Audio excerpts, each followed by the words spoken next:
Tout à l'heure, vous avez semblé dire quelque chose. Je voudrais que vous précisez parce que c'est un peu très sensible selon moi. Est-ce que vous semblez nous dire qu'aujourd'hui, la Côte d'Ivoire servirait de base arrière à une organisation visant à déstabiliser le Burkina Faso? Ça, même plus que ça. Base arrière à une organisation servant à déstabiliser le Burkina.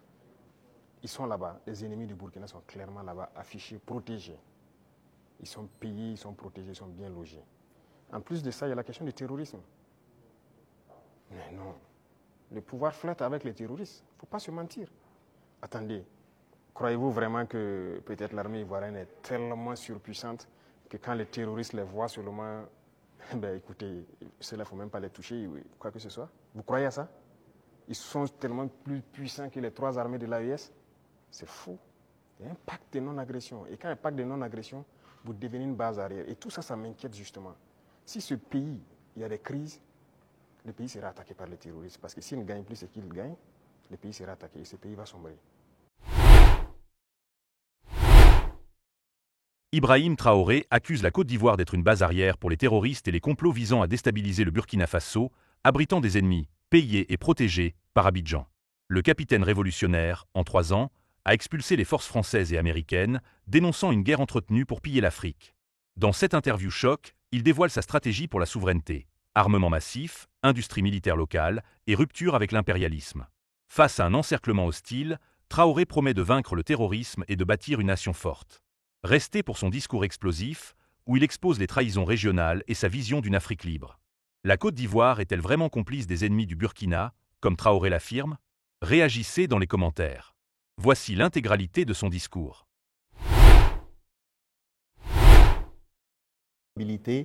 Le président du Faso, le capitaine Ibrahim Traoré, s'ouvre une fois de plus à la presse nationale et internationale.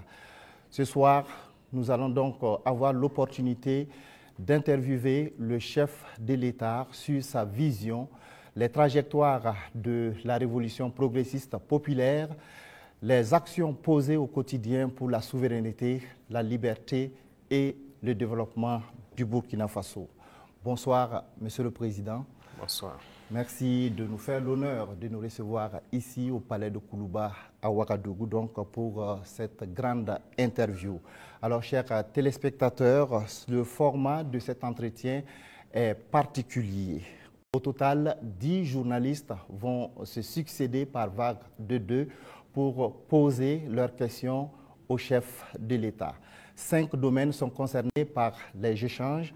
Il s'agit de la sécurité et de la défense, de politique et société, de la diplomatie et de l'AES, de l'économie et du développement, et enfin donc de la géopolitique régionale et internationale. Chaque pool donc de journalistes aura entre 15 et 20 minutes pour échanger avec le chef de l'État. Mon rôle ce soir est celui de modérateur chargé de la police des débats.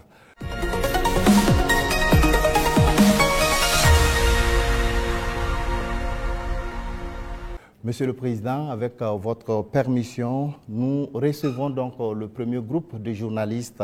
Il s'agit de Hervé Dapa de la télévision BF1 et Asmao Dao de la télévision C360. Bonsoir, chers confrères. Vous disposez de 20 minutes pour vous entretenir avec le chef de l'État sur les questions relatives à la défense et à la sécurité. Bonsoir, Excellence. Bonsoir. Alors, certains de vos détracteurs vous ramènent régulièrement une phrase, et cette phrase remonte aux premiers instants de votre prise de pouvoir, quand vous disiez que si tout est mis en œuvre, 3 mois suffiraient pour tendre vers la fin de la guerre. Et ces détracteurs disent aujourd'hui que 3 ans plus tard, la guerre n'est pas totalement terminée. Monsieur le Président, ce soir, que leur répondez-vous? D'accord, merci beaucoup. Et merci à tous d'être venus pour cette interview. C'est vrai, c'est ce que nous aurons souhaité, mais les choses n'ont pas été comme on le pense. Et je dis si tout est mis en œuvre. Alors, il y a plusieurs perspectives à mettre en œuvre pour pouvoir atteindre cet objectif dans ce laps de temps. Mais tout n'a pas été mis en œuvre comme on le souhaitait. Primo, l'adversité. Alors, dès que nous sommes arrivés au pouvoir, nous aurions espéré qu'on nous laisse travailler très rapidement et pouvoir avancer. Malheureusement, certaines personnes nous ont approchés et ont voulu que nous allions dans leur sens parce que leur objectif n'était pas que la guerre finisse de sitôt. Je veux parler de certaines forces étrangères qui étaient présentes sur notre sol. On a eu des débats houleux avec des diplomates venus d'ailleurs sur la question, mais personne ne voulait qu'on aille dans le sens de finir cette guerre. Nous l'avons compris à travers les messages. S'il arrivait que des gens viennent jusqu'à nous dire qu'il faut qu'on accepte qu'ils soutiennent les terroristes et nous soutenir également, ça veut dire ce que ça veut dire, c'est une guerre entretenue. Donc nous avons très vite compris, on s'est débarrassé de toutes les forces qui étaient présentes ici, que ce soit les forces françaises, les forces américaines, et nous avons compris que la lutte sera âpre. La deuxième chose aussi était nous croyions que nous avions quand même un minimum d'armes et de munitions en stock. Aujourd'hui, je peux vous dire ce que j'ai trouvé par exemple en stock. Il y avait en tout et pour tout au Burkina Faso moins de 100 000 cartouches de Kalachnikov. Et les armes, nous avions à peine une centaine. Comment est-ce qu'on pouvait faire la guerre? Il fallait se rééquiper, redoter l'armée en effectifs, en armement et tout, ce qui a fait que l'objectif de 3 mois, si ces conditions préalables étaient réunies, c'était bien possible. Mais il n'y avait rien. On n'était pas préparé à la guerre, tant sur le plan équipement que sur le plan effectif. Justement, Monsieur le Président, vous venez de le dire, hein, quand vous prenez le pouvoir, si on veut caricaturer, il y avait plus d'hommes que de munitions dans l'armée burkinabé. Et aujourd'hui, où en est-on avec le programme d'armement de cette armée-là? Et puis, quels sont les signes qu'elle est en train progressivement de monter en puissance? Très bien, je l'ai dit, je ne peux pas dépeindre toute la situation qu'il y avait, c'était catastrophique. Et comme je l'ai dit, vous pourrez enquêter. Il y a peut-être même dans cette salle des militaires qui étaient sur le front, sans armes. Ça existait dans notre armée. Donc ce sont des situations, on croyait que c'était juste, je ne dirais pas de la mauvaise foi, mais une situation incompréhensible. Pour nous, il y avait les armes et on refusait de les doter. Mais quand on a été face à la réalité, très vite, on s'est résolu à chercher d'abord à armer l'effectif qui était là. Et là, ça a été la croix et la bannière. Parce que beaucoup de puissances ont refusé de nous vendre les armes. Et donc, on s'est tourné vers ceux qui avaient envie de nous vendre les armes. Très vite, on s'est équipé. On a recruté les VDP, on a pu payer tout ce qu'on voulait. Le processus, nous avons fait un plan d'équipement pour une montée en puissance.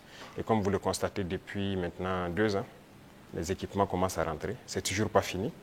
Et ça continue de venir. Peut-être que dans quelques jours, vous verrez encore de nouveaux équipements qui seront présentés, qui sont principalement des équipements d'appui. Parce que d'abord, l'infanterie, il fallait l'équiper pour que chaque homme puisse avoir une arme en dotation. Ça, c'était un gros défi. Nous y sommes. On continue de recruter, comme vous le constatez. Chaque année, c'est entre 10 000 et 15 000 hommes qu'on recrute. Ça, c'est un effort considérable. Parce que, quoi qu'on dise, l'adversité est là. Et le volume de terroristes augmente. Parce que les impérialistes recrutent beaucoup de mercenaires qui viennent au Burkina Faso pour combattre. Donc, il faut qu'on s'adapte à la situation.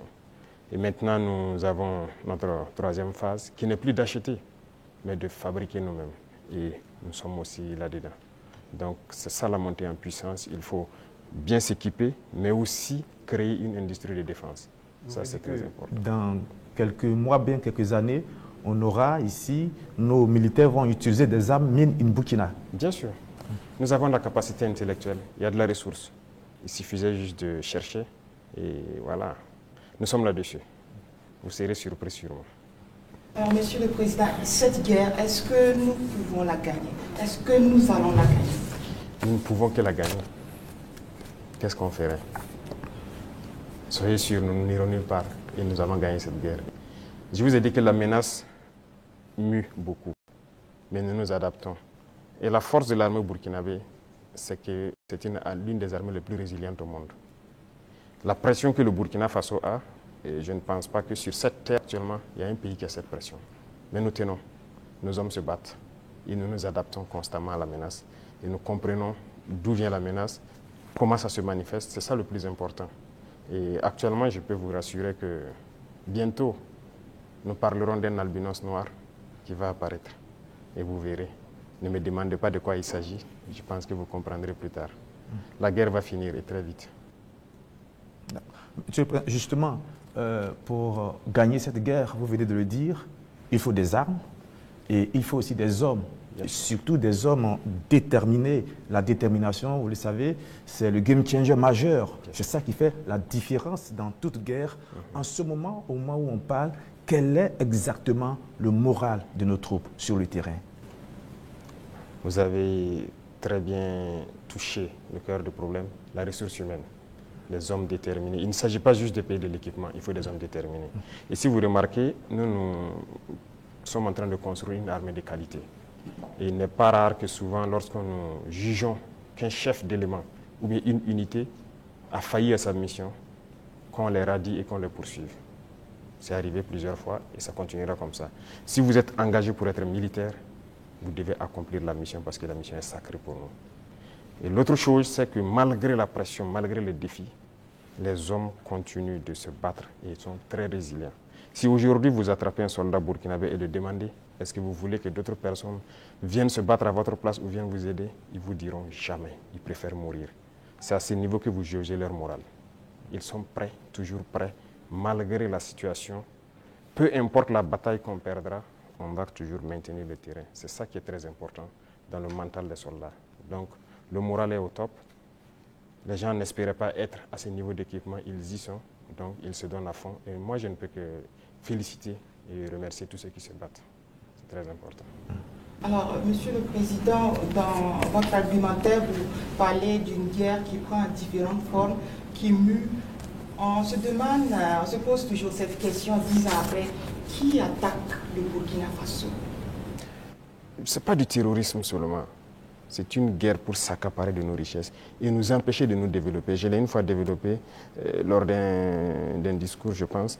Je disais que si nous, on arrive à exploiter convenablement notre sous-sol, à transformer ce que nous sommes en train d'exploiter ici, ce que nous produisons, il y aura un sous-emploi chez eux là-bas. Mais c'est une bataille. Ils pillent nos richesses pour pouvoir survivre. Donc c'est une guerre d'indépendance. Il faut que nous menons cette guerre pour être totalement indépendants, décider de notre développement, de notre trajectoire. Donc c'est de ça qu'il s'agit actuellement. Monsieur le Président, vous venez de le dire, on parle de sécurité et de défense du Burkina Faso. Venons-en à votre sécurité personnelle. Vous venez de l'évoquer il y a un instant, la pression est énorme. Elle est grande, le danger vient de partout. Monsieur le Président, rien qu'en 2025, il y a eu plusieurs tentatives de coup d'État qui ont été déjouées. Monsieur le Président, est-ce qu'il vous arrive parfois d'avoir peur? Merci, je pense que c'est la seule force que j'ai. Je n'ai pas peur. Parce que j'ai confiance en vous tous. Ça, c'est la première chose. Il faut avoir confiance au peuple, parce que c'est le peuple qui nous a confié cette mission. Et j'ai confiance au peuple, qu'ils comprendront. Et voilà pourquoi on n'hésite pas aussi à être devant le peuple, pour leur expliquer la situation et leur dire ce qu'il y a. Et ça permet de garder une très bonne relation. Ça, c'est la première des choses. La deuxième chose, comme je l'ai dit, il y a une mentalité qu'il fallait développer au sein même de nos forces. Ça, c'est très important. Actuellement, cette mentalité-là, les gens comprennent pourquoi ils se battent. Vous prenez, il y a quelques années de cela, plusieurs officiers sur le terrain ne savent pas pourquoi ils se battent. Mais si nous savons pourquoi nous nous battons, qui nous avons en face et pourquoi il y a cette pression, les gens comprennent mieux. Et voilà pourquoi nous avons même créé tout de suite l'Institut, l'école supérieure militaire, pour que nous puissions former nous-mêmes nos militaires et les mettre ce que nous voulons dans la tête. Retenez une chose, si vous laissez vos forces être formées par d'autres puissances, ils les mettent dans leur tête ce qu'ils veulent. Ils les endoctrinent comme ils le veulent et c'est plus facile de les manipuler. Mais ici au Burkina actuellement, c'est ce qui fait mal d'ailleurs à beaucoup de puissances impérialistes. Ils n'arrivent pas à pénétrer notre armée. Tous ces bataillons qui ont été créés, tous ces hommes qui sont là, personne n'est venu d'ailleurs les former. Nous sommes bâtis sur notre expérience terrain et nous les avons formés. J'ai personnellement participé à des entraînements de certaines forces au tout début. Donc ça, c'est déjà une deuxième force. Et l'autre force est que si vous avez une mission, un objectif pour votre pays, vous ne devez pas avoir peur. Si vous avez peur, vous hésitez. Si vous hésitez, vous compromettez. Et une fois que la compromission est là, vous êtes foutu. Vous avez tout à l'heure énuméré un certain nombre d'éléments qui font que vous êtes rassuré. J'insiste parce qu'il y a l'histoire aussi. C'est l'histoire qui nous conduit. Ces forces impérialistes, elles sont réelles. En 1961, elles ont eu la peau de Patrice Lumumba en RDC. En 1972, elles ont eu la peau de Kwame Nkrumah d'une autre manière. Et puis en 1987, elles ont eu la peau de Thomas Sankara, toujours avec des ennemis internes et parfois avec la complicité de certains voisins. Vous savez ce qu'on dit, Monsieur le Président, le premier devoir d'un révolutionnaire, c'est de rester en vie pour continuer le combat. Monsieur le Président, est-ce que vous pouvez rassurer toutes ces personnes, tous ces hommes, ces femmes d'ici et d'ailleurs qui commencent à espérer que vous allez rester en vie? Ils manipulent toujours de l'intérieur, nous sommes très bien conscients. Et aussi un devoir pour nous, c'est de participer à notre propre sécurité. Ce n'est pas aujourd'hui de dire que je suis chef d'État et voilà, je confie la sécurité juste à des gens. Non, tout le monde participe, moi-même je participe. Et c'est pourquoi j'ai dit, ce n'est pas juste une affaire de ceux qui sont à côté de moi, c'est une affaire de tout le peuple. Et la sécurité, ce n'est pas une affaire d'hommes de tenue et tout ce que vous pouvez imaginer. C'est tout un ensemble. C'est aussi des comportements, des manières de vivre. Il faut éviter beaucoup de choses que peut-être des erreurs ont été commises dans le passé. Et nous avons lu beaucoup sur tous ceux dont l'impérialisme a eu la peau et nous avons appris beaucoup de leçons. Voilà pourquoi on dit on ne laissera pas les choses se répéter. On anticipera, quitte à ce que les gens interprètent comme ils veulent, on va anticiper. Mais parce que nous avons compris le message, l'espoir qu'il y a, on fera tout pour anticiper toujours les actions de l'impérialisme. Monsieur le Président, du regard de la journaliste que je suis, je me dis qu'il y a un encerclement des pays de l'AES. Quand je regarde un peu en Côte d'Ivoire, il y a un camp militaire à Odiéné, près du Mali et du Burkina. Le Sénégal installe des unités à la frontière avec le Mali, sans oublier également le Bénin qui fait frontière avec le Burkina Faso et le Niger. Est-ce que, Monsieur le Président, vous partagez ce point de vue? Est-ce que vous voyez les choses de cette manière? Je pense que quand vous décidez de faire la révolution, il faut vous apprêter à cette adversité. C'est une logique qu'ils nous encerclent. C'est logique qu'ils essaient de nous faire tomber. C'est logique. C'est comme je dis, c'est une bataille. Ils se battent pour leurs intérêts. Et c'est à nous, si on a décidé de faire la révolution, de tout mettre en œuvre pour que cet encerclement soit vain. Vous voyez, l'Afrique, on a l'habitude de ne pas avoir d'abord une armée forte. Il n'y a pas d'État s'il n'y a pas d'armée forte. Mais bon, c'était le système. Comme je l'ai dit une fois aux couleurs, ils sont venus nous flatter. Non, il ne faut pas vous armer. Même dernièrement, je pense qu'il y a dans une interview un général américain qui l'a dit encore que nos pays n'ont pas besoin d'être militarisés. C'est leur conception. Nous sommes comme des enfants, c'est eux qui doivent venir s'asseoir, faire la sécurité pour nous. Et beaucoup de pays sont dans cette situation. Ils ne construisent pas d'armée. Et quand la situation arrive, c'est le chaos. Nous sommes en train de construire une armée forte. Voilà pourquoi j'ai dit on se bat en burkinabé et on se forme en burkinabé. Ça, c'est très important. Avant, c'est quoi? Chaque fois, les forces étrangères, tout le monde vient pour former vos soldats. On vous prend comme des moins que rien. Aujourd'hui, beaucoup de forces étrangères cherchent à venir s'entraîner avec nous. Vous n'allez pas imaginer. Les plus grandes puissances cherchent à venir s'entraîner avec nos soldats. Mais ce n'est pas juste l'entraînement. Ils veulent apprendre comment on fait, comment on procède, qui nous entraîne. Mais personne aujourd'hui ne sait comment les birs sont formés, comment on les entraîne, comment on les équipe. Pourquoi nous on croit que c'est les autres qui doivent venir nous former? Ils n'ont pas créé quelque chose. Ils ont réfléchi, nous sommes dotés de cerveau. Donc il faut une armée puissante pour faire face à l'adversité. Ils vont continuer à nous encercler. Parce qu'il y aura toujours en Afrique des États comme ça, des chefs d'État comme ça qui vont autoriser. Parce qu'ils ont les mains liées, ils trahissent toujours, ils vont accepter toujours que les impérialistes viennent chez eux pour attaquer leurs propres frères. Ça, si vous acceptez la révolution, vous devez partir avec ce concept. Ça va exister. Donc on n'y peut rien, on fait avec, mais c'est à nous de nous préparer pour que l'encerclement soit nul, qu'ils ne puissent jamais atteindre leur objectif. C'est tout. Donc on fait avec. Tout récemment, la CEDEAO a tenu un forum des chefs d'état-major général des armées d'Afrique. Le Mali et le Burkina Faso n'y étaient pas, mais le Niger, si. On sent un manque de solidarité, vous qui êtes au sommet de l'État. Qu'est-ce que vous pouvez nous dire? Bon, pas un manque de solidarité. Retenez que c'est une confédération, ce n'est pas une fédération. Sur certains aspects, on fait beaucoup de choses, en tout cas en tandem, mais dans la charte, il est dit que des pays peuvent décider des relations et de ce qu'ils peuvent faire. On ne peut pas dire à tel pays de ne pas collaborer avec tel pays, non.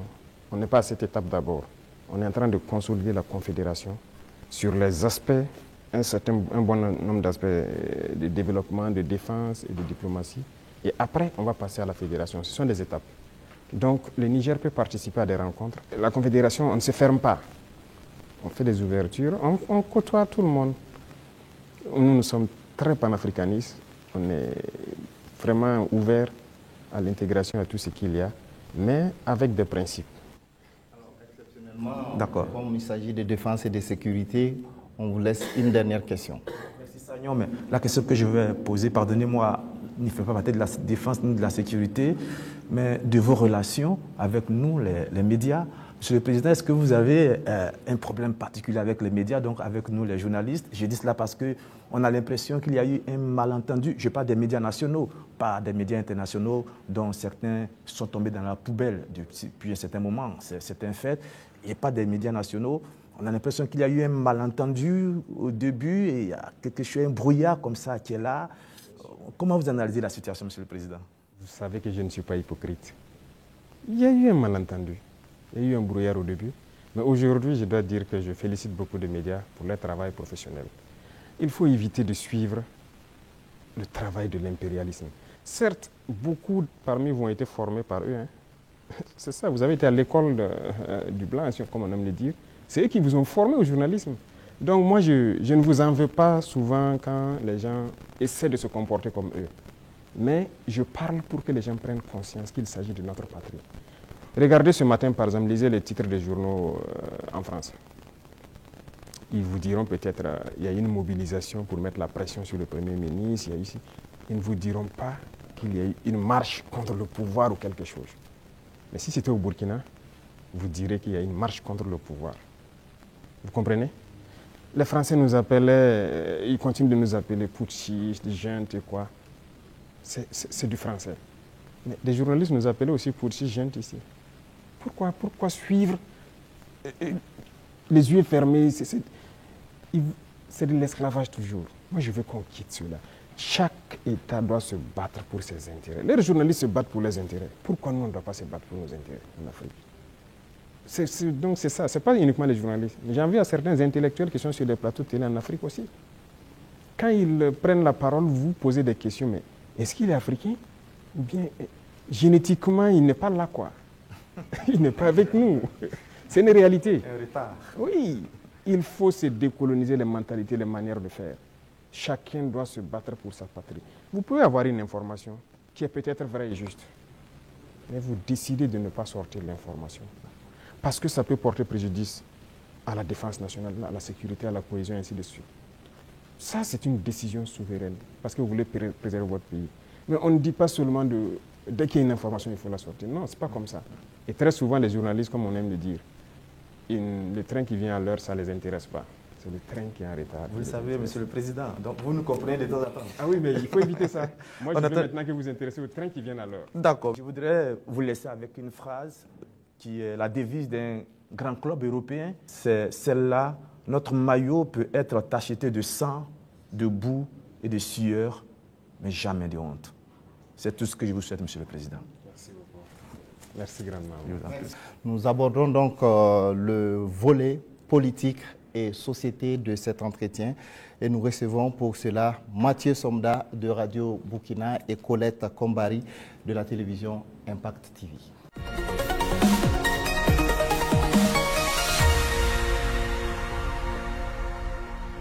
Bonsoir, chers confrères. Vous disposez également de 20 minutes pour échanger avec le chef de l'État sur la rubrique politique et société. Excellence, Monsieur le Président, 30 septembre 2022, 30 septembre 2025, bientôt 3 ans de gestion du pouvoir d'État. Quel bilan d'étape faites-vous en termes de mise en œuvre de votre vision et de votre orientation politique à travers la révolution progressiste et populaire? Il faut dire que nous avons pris le pays sur le volet sécuritaire avec une situation, mais aussi sur le volet économique, politique avec une autre situation. Retenez n'est qu'il y avait beaucoup de réformes à faire. Tellement de réformes qu'on ne pouvait pas les énumérer en un coup. Et donc, nous avions une idéologie que nous avons commencé à mettre en œuvre, la révolution, jusqu'en avril dernier où on l'a proclamée officiellement. Et qui dit révolution, il s'agit de révolutionner tous les domaines de notre vie. Parce qu'on ne peut pas continuer à faire la même chose qui se passait et espérer avoir un autre résultat. Si nous étions dans la continuité, je pense que c'est mieux qu'on laissait les politiciens continuer leurs choses, mais nous avons voulu rompre. Et la rupture nécessite beaucoup d'engagement. Dieu merci, le peuple a compris, les gens ont compris qu'il fallait rompre. Que ce soit en termes de comportement, de pratique, que ce soit en termes de gouvernance, que ce soit en termes d'économie, de commerce et tout ce qui va avec. Et tous les jours, je peux vous dire qu'on continue de découvrir. Parce que le système qui était en place, moi j'aime caricaturer pour dire que c'est comme un gros nœud que nous avons trouvé. Quand vous défaites un autre apparaît. Quand vous défaites un autre apparaît. Donc il y avait beaucoup de maux dans notre société que nous sommes actuellement en train de résoudre. Et Dieu merci, je peux dire que plusieurs choses ont été lancées. Et le bilan, pour moi en tout cas, c'est satisfaisant, même si je pense qu'on peut faire encore plus d'efforts. Voilà. Et si vous souhaitez, domaine par domaine, vous pourrez me poser des questions, parce qu'il y a beaucoup de choses qui ont été entamées. Oui. Excellence, la révolution populaire progressiste, il y a eu des explications certes, mais les Burkinabés veulent davantage comprendre quel est le contenu de cette révolution. Le contenu exact, comme je l'ai dit une fois, je ne le dirai pas. Si vous permettez à tout le monde de connaître les détails de ce que vous voulez faire, on peut anticiper sur votre action. Mais nous avons dépeint voilà, les gros points pour que les gens puissent comprendre où nous allons. Alors, si vous remarquez, dans le modèle même de gouvernance, la lutte contre la corruption et la bonne gouvernance, il y a d'abord l'exemple que les gouvernants doivent donner. Et comme je dis, vous ne pouvez pas être là, une catégorie de Burkinabés, parce qu'on vous a confié des postes. Vous, c'est le choix entre les bons whisky et les bons champagnes. Pendant que des femmes meurent en allant chercher l'eau à la rivière, elles se noient ou quelque chose, ce n'est pas possible. Donc il y a cette idéologie-là qu'il faut avoir pour pouvoir avoir une société de justice. Tout le monde doit pouvoir avoir accès, par exemple, à l'eau potable. Vous ne pouvez pas, vous, manger comme vous voulez, faire le choix des repas et jeter ce que vous voulez à la poubelle, pendant que d'autres ne peuvent pas avoir un seul repas. C'est ce qui nous a amené à lancer des initiatives dans l'agriculture, par exemple. Parce que notre population est en majorité agricole. Mais pendant longtemps, on se rend compte qu'ils sont délaissés. Ce n'est pas nos terres qui sont pauvres, ce n'est pas qu'ils n'ont pas la capacité de travailler. Mais il fallait les donner aussi ce souffle-là, ce qui nous a amené à créer des initiatives. Aujourd'hui, je pense que le plus important pour moi, lorsque vous rentrez dans les campagnes et que vous posez des questions aux cultivateurs, ils peuvent vous dire que franchement, voilà, ils se sentent bien maintenant. Ils cultivent, il a de quoi se nourrir, et le surplus, il le revend généralement à la SONAGES qui paye, qui fait un stock de sécurité. Et lorsque dans certaines zones ou dans certaines périodes, il y a des soucis, ils le ressortent et le vendent à prix bien subventionné, accessible de tous. Donc ça, c'est très important. L'idéologie de révolutionner beaucoup de domaines, quand on prend le domaine même des finances publiques, alors on est en train de digitaliser beaucoup de paramètres, avec beaucoup de difficultés, parce que les gens n'aiment pas ça. Bientôt, par exemple, on va lancer la facture électronique. Déjà, quand on a émis l'idée, mais beaucoup de grands opérateurs sont opposés à cela. Pourquoi ils ne veulent pas la transparence? Parce qu'on a habitué les gens à la tricherie, à voler. C'est comme une norme. C'est ce qui était installé, donc il faut changer tout ça. Sur le plan des infrastructures et beaucoup de choses, le domaine des marchés publics et tout ce qui va, c'était d'ailleurs le domaine le plus corrompu. Voilà, vous êtes un entrepreneur, vous venez nous voir, on vous donne le marché, vous surfacturez, et après on se donne quelque chose à l'arrière. C'est ça la règle d'or. Et donc quand quelqu'un même vient avec cette idée, vous êtes exclu d'office. On ne vous permet pas. Et si on laissait continuer dans cela, je ne pense pas qu'on puisse s'en sortir. On ne pourrait pas payer des armes, parce que, comme je l'ai dit, si vous ne faites pas des économies d'échelle, vous ne pouvez pas vous équiper. Vous ne trouverez pas une seule banque dans le monde où vous partirez prendre un prêt pour payer des armes. Ça n'existe pas. C'est avec vos fonds propres que vous pouvez vous équiper. En tout cas, nous, on n'a pas eu cette occasion. Et si quelqu'un en connaît, peut-être qu'on est preneur. Et tout ce qu'on est en train d'acquérir, je vous ai dit une fois le montant, ce sont des milliards de dollars. Hein. Comment on fait? Où on a puisé l'argent? Mais cet argent était là. Il fallait assainir le domaine des finances, le commerce et tout ce qui va avec. Et le fonctionnement de nos sociétés d'État, vous avez pu remarquer cette année les résultats de 2024 qui sont au-delà. 2025 est encore meilleur que 2024. Je prends le domaine des hydrocarbures où dès 2023, nous avons fait d'énormes progrès. Avant, c'était des subventions de l'État. Ça veut dire qu'on collectait encore des impôts pour subventionner la société, pour payer le surplus, le manque à gagner et tout ça. Mais maintenant, la société n'est plus dans cette situation. On a épongé toutes les dettes de la société et elle commence à faire des marches. Mais c'est parce qu'il y avait la corruption dans le milieu. Donc il y a tellement de situations, je ne peux pas tout citer. Et donc il faut révolutionner ce domaine aussi par la digitalisation et tout ce qui va avec. L'administration en gros, tout est en train d'être digitalisé pour que les gens n'aient plus accès à l'argent liquide qui circule et que les choses soient transparentes. Vous qui demandez le service, vous savez à quoi ça correspond et vous savez où votre argent part. Les infrastructures, vous êtes témoins aussi, qui sont vraiment un problème crucial. On est en train de révolutionner tout. Donc c'est l'esprit comme ça, de changer de paradigme, faire ce qu'on n'avait pas l'habitude de faire. Donc comprenez ça par cette phrase. Excellence, Monsieur le Président, on est entré dans la révolution progressiste et on y va. Mais il y a cette tranche de la population, le politique, qui œuvrait avant. Quelle peut être la place donc de ce politique actuellement dans cette révolution?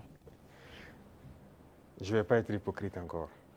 Si c'est cette mentalité politique, ils n'ont pas de place dans la révolution.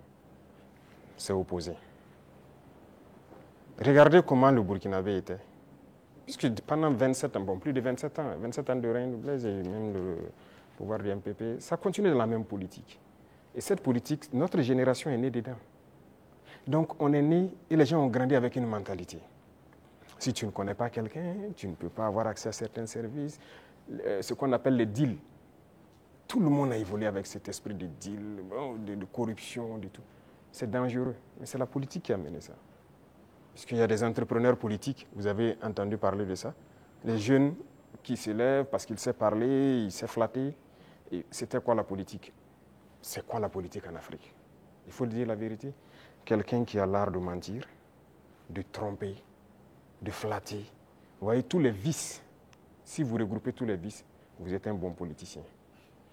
C'est la réalité. Nous, au village, quand on voit quelqu'un qui est un trompeur, il ne dit pas la vérité, on dit, lui, là, c'est un politicien. C'est comme ça on disait. Donc, il faut que cette mentalité change. Beaucoup ont changé. Beaucoup ont compris, ont changé et marchent avec nous. Maintenant, ceux qui veulent rester dans leur radicalisme politique ancienne, là, ils n'ont pas de place. Ça, on ne va pas se mentir. Sinon, qui ne faisait pas la politique au Burkina? Mais c'est le même peuple. Mais c'est parce qu'on a parlé, ils ont compris, et par les actions, ils voient, ils ont compris, que les gens commencent à changer de mentalité. Et nous voulons changer définitivement les mentalités pour que personne ne pense qu'il faut d'abord appartenir à tel parti pour bénéficier d'une route, il faut appartenir à tel parti pour avoir un forage. Non. Tout le monde au Burkina doit bénéficier des bienfaits de la nature du Burkina et du travail du gouvernement. Donc la politique, moi je disais que la manière de la faire, ça divise. Et ça donne des avantages particuliers à un groupe et l'autre groupe n'a pas d'avantage. Donc non, il faut qu'on arrête ça. Donc beaucoup ont changé, beaucoup. Il y en a qui sont dans des postes de responsabilité. On nous interpelle même que non, lui là, il a milité dans tel parti. Je dis aux gens, non, on n'est pas là pour diviser. On est là pour unir. Tant que la personne a compris et veut faire le travail comme on le veut, on le met. Comme il y en a aussi qu'on a responsabilisé à des postes, et 2 mois, 3 mois, vous avez vu qu'on les a cherchés. Parce que s'il vient et qu'il continue de vouloir faire la même chose qu'il faisait, on va te chercher et on va te punir. Donc c'est un changement de mentalité que nous voulons. Tous ceux qui changeront de mentalité sont les bienvenus dans le bateau. Mais si vous voulez continuer à fonctionner comme la politique ancienne, vous n'avez pas de place dans la révolution. Excellence, vous l'avez dit plusieurs fois, il faut de l'ordre et de la discipline pour le développement du FASO.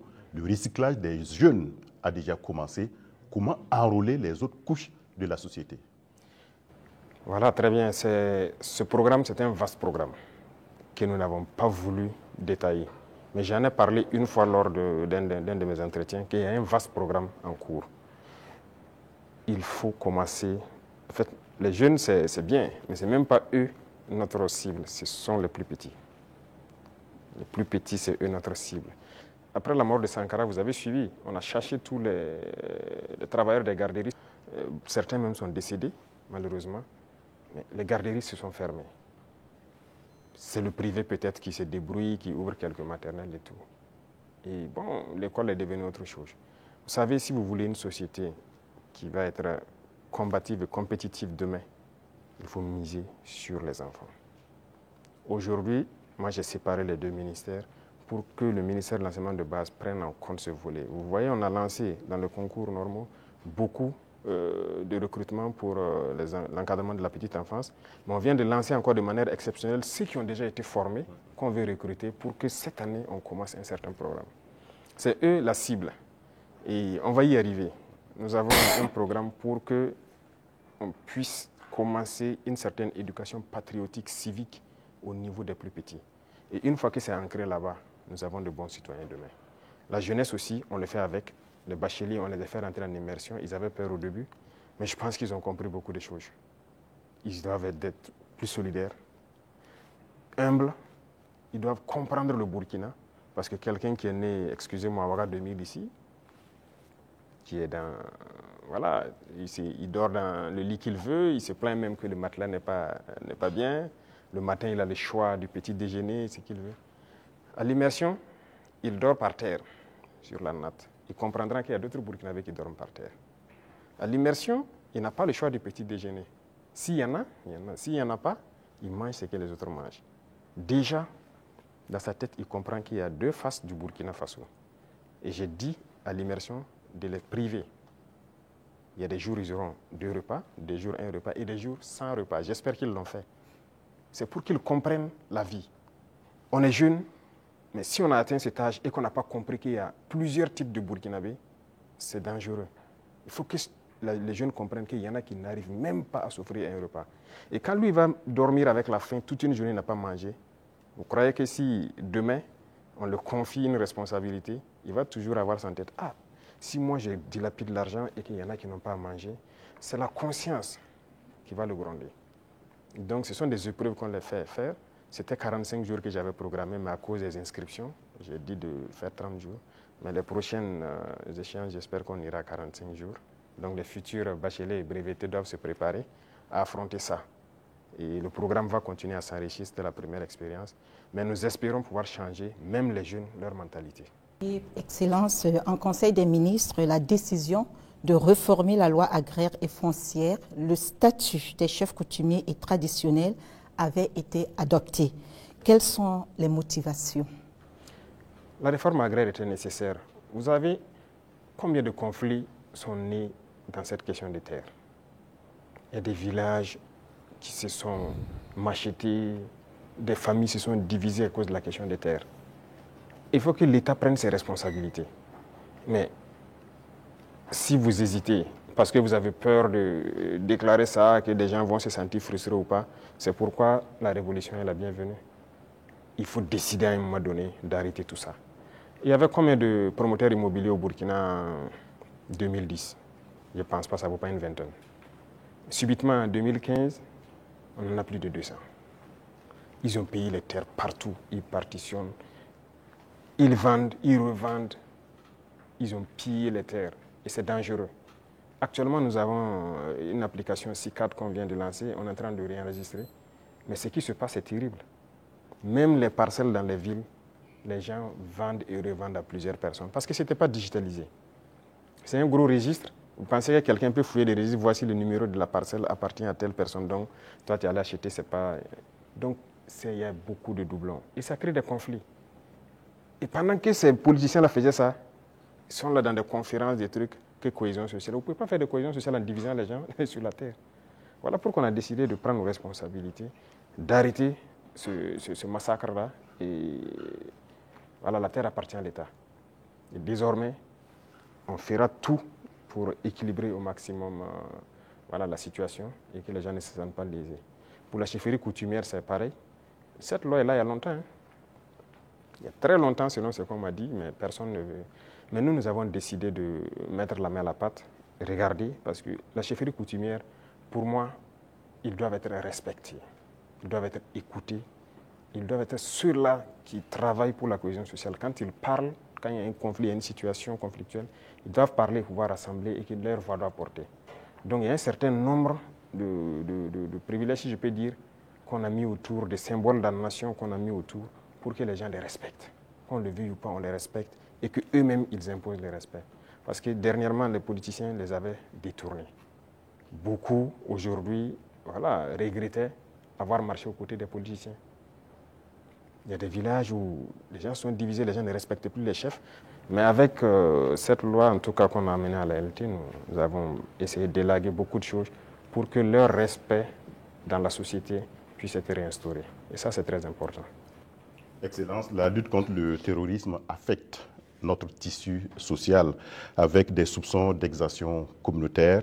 Le vivre ensemble est menacé par endroits. Comment amener les Burkinabés à renouer avec les valeurs cardinales telles que la solidarité, le civisme et la cohésion sociale? Je pense que ces valeurs sont en train de revenir toutes seules. Au contraire, la guerre a forgé aussi à ce que les gens comprennent beaucoup de choses et les gens commencent plus à s'unir. Vous savez, les inégalités sociales créent plus de problèmes de cohésion sociale que le terrorisme. Il y avait trop d'inégalités sociales. Je disais à certains, j'ai dit, écoutez, vous avez mangé à votre faim, vous allez vous asseoir comment avec elle qui n'a rien mangé pour parler de cohésion sociale? Ce n'est pas possible. C'est la même situation que je vous ai pris tout de suite. Il faut essayer au maximum de mettre les gens à un certain niveau, tant qu'il y a la richesse, que ce soit bien réparti. Ça, c'est le premier pas. Les cas d'exaction et tout ce qu'il y a, il faut faire attention. Il y a beaucoup de gens qui ont donné des allégations. C'est dernièrement, quand on a vu le cas à Solenzo, ils ont sorti des images, parlé. On n'a rien dit, on s'est calmé.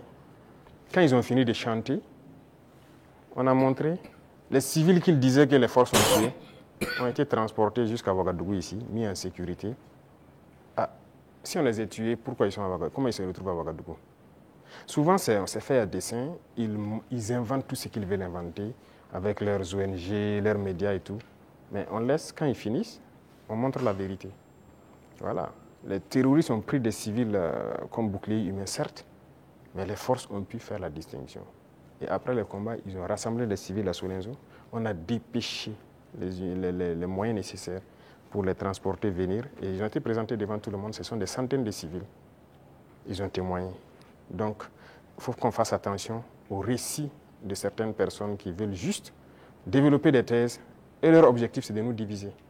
Mais nous, on ne doit pas tomber dans ce piège-là. Voilà. Excellence, on a constaté cette année une reprise du dialogue social entre le gouvernement et les syndicats après plusieurs années d'interruption.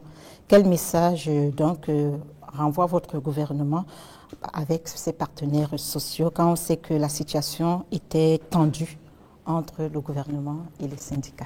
Comme c'était tendu entre le gouvernement et les journalistes. Il faut que chacun comprenne qu'il faut se battre pour sa patrie. Nous avons fait comprendre aux gens. Vous savez, moi j'ai parlé avec les responsables syndicaux. Je les ai réunis ici, je les ai parlé à un moment donné de notre histoire. Mais j'ai été déçu après. Donc je les ai dit, soit vous êtes burkinabé ou vous n'êtes pas burkinabé. Donc le bras de fer s'est enclenché. Mais après on a décidé de les revoir parce qu'on suppose qu'ils ont compris le message. Et même ça, je ne vais pas mentir, quand ils sont venus, ils ont voulu encore comprendre et sortir certains comportements, les effets comprendre, ça ne marche pas. Le pays est en guerre, il faut tout faire pour le pays. Ce syndicalisme importé là, ce n'est pas du syndicalisme ça. Il y en a même qui se vantent d'avoir participé à la chute de Sankara. Et c'est eux qui ont tout commencé, ainsi de suite. Vous croyez que c'est bien ça? Les Occidentaux vous manipulent et vous continuez à agir comme eux ils veulent. Ça, ce n'est pas du syndicalisme. Un syndicaliste se bat pour les intérêts des travailleurs. Mais la plupart du temps, ce que les responsables même veulent, c'est venir manger avec le pouvoir. Et les gens se taisent. Non. Écoutez, nous, on a beaucoup de dossiers sur beaucoup de personnes, pas seulement les syndicalistes. Hein. Dans la société, on a beaucoup de dossiers. Les gens qui nous ont approchés au début, qui ont voulu des avantages, qui ont voulu quoi, qu'on a refusé, qui se retournent, qui sortent, qui parlent. On a leur dossier. Donc, syndicalisme sain, il y a beaucoup d'actes que l'on a posés. On n'a pas attendu que les gens sortent dans la rue pour marcher, pour le poser. Quand j'ai parlé des travailleurs des garderies, là, ce n'est pas quelqu'un qui est venu nous dire qu'il y a des travailleurs qui avaient été cherchés, il faut les remettre dans leurs droits. On a vu un dossier et qu'on a trouvé qu'il faut les remettre dans leurs droits. On a dit au ministre des Finances, trouve l'argent nécessaire pour régler. Les gens de la mairie, des gens, la brigade verte, là, ceux qui travaillent, mais ils avaient combien de mois d'arriérés? C'est pour ces intérêts-là, ces gens-là qui n'ont pas de travail, pour que les gens ne se battaient pas pour ça avant. Mais on n'est pas venu vers nous pour nous dire. Moi, les femmes balaient devant chez moi, c'est un de mes hommes qui est sorti une fois, ils ont dit, ah, ça fait des mois, ainsi de suite, leur travail. Je me suis renseigné, on m'a dit, c'est vrai. J'ai dit de les payer. Il faut rattraper tout ce qu'elles ont raté. Il y en a qui avaient des dizaines de mois d'arriérés de salaire. On a sorti le dossier et on a décidé de rattraper tout ça. Donc, il faut qu'on fasse du syndicalisme sain. S'il y a un problème, qu'on nous approche et qu'on nous explique. Si on peut résoudre, on vous dira on peut le faire. Si on ne peut pas, on vous dit bon, pour l'instant on ne peut pas, mais on pourra le faire dans tant de temps. Mais il y a un problème, on rassemble les médias, on parle comme on veut. Ah, j'espère qu'ils trouveront la solution avec vous. Sinon, si après ça, vous ne venez plus vers nous. Moi, je veux qu'on travaille en africain. Quand il y a un problème dans la maison, on s'assoit, on parle. Et nous, on se doit d'être véridique. Ce qu'on peut faire, on doit dire clairement, on peut faire ça. Ce qu'on ne peut pas faire, on vous dira aussi on ne peut pas. Maintenant, si vous ne voulez pas, chacun fait ce qu'il peut faire. Mais il faut qu'on soit responsable. Il n'y a pas de problème qui ne puisse pas se résoudre. Et comme je dis, toujours agir avec en tête l'intérêt de la patrie. Ça, c'est très important. Donc, on a repris le dialogue comme on reprend avec tout le monde. On n'a pas rompu le dialogue avec qui que ce soit. Tout le monde est la bienvenue. Merci, chers confrères. Le temps imparti donc à cette rubrique est arrivé à échéance et même largement dépassé. Nous disons merci donc pour cette série de questions consacrées au volet politique et société.